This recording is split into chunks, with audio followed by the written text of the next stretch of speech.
Hi everyone, welcome to my video on the top 10 card art for the Pokemon Trading Card Game Fossil Set. This is a series where I rank the best art across Pokemon cards for each set, and today we're focusing on the second expansion, Fossil. This set came out about 10 months after the base set and featured 62 new cards, which actually makes it the smallest official set released across the entire Pokemon TCG. As always, these rankings are done based on my personal preferences and are specifically based on the art of each card, not necessarily how much I like each Pokemon. The top end art in this set is absolutely awesome, so let's get into it. At number 10 we have Tentacle. This is one mean looking dude. I like how the artist used the outer layer of skin right above the eyes to give the appearance of eyebrows, which make Tentacle look more menacing. The green background with the dark swirls adds that same deep, dark, dangerous feel. These little choices help to add personality to a relatively straightforward Pokemon here in Tentacle, coming in at number 10. At number 9 we have Psyduck. Sometimes an artist perfectly captures the essence of a Pokemon, like Kagamaru Himeno has done here with Psyduck. Psyduck is staring at his reflection, holding his head, and either is seemingly pondering his own existence or just not really understanding what he's looking at. We have the sunlight streaking in and reflecting off the water, and the little touches like the jumping fish help this scene come to life. There have been a lot of funny Psyduck cards over the years, and this one starts that trend off nicely, coming in at number 9. At number 8 we have Aerodactyl. This card really represents the feel of the Fossil expansion. The background environment looks prehistoric, even down to those swirling plants towards the bottom of the art. Aerodactyl is right in your face and is really expressive, as if he's roaring right at the metaphorical camera. Even though he takes up a lot of the frame, I don't necessarily think this perspective fully captures his size, which may actually be a bit of a drawback on this card, but it still comes across as cool, and I'm happy to put it at number 8. At number 7 we have Crabby. As I've mentioned before, sometimes I appreciate the simplicity in some of the Pokemon artwork. I like the realism of this beach scene and the focus of the detail being on the Pokemon itself. It's cool when the artist can give a sense of the Pokemon's texture and feel with light, shadows, and lines, and I think that's well done here. There's something endearing about Crabby's expression, and I can't help but enjoy this card, which is why I have it coming in at number 7.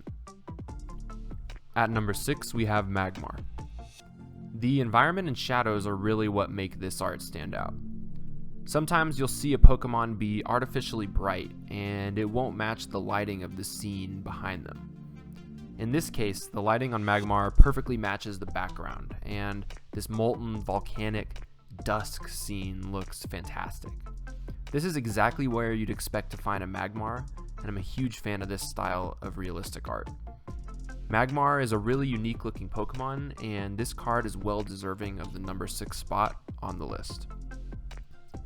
At number 5 we have Gastly. We're going to focus on the art on the left here from the Fossil set. When you compare this art to the art from the base set, you can probably tell why I like it a lot better. The 2D style is much more appealing, and the colors of the brick background provide a great contrast against the dark body and swirling purple smoke. The Gastly from Fossil looks sinister and evil, and nothing like a cartoon character like he does in his previous iteration. The Gastly Evolution series is one of the most popular in Pokemon, and I'm glad the second iteration of it did it justice at number 5 here in our rankings. At number 4 we have Grimer.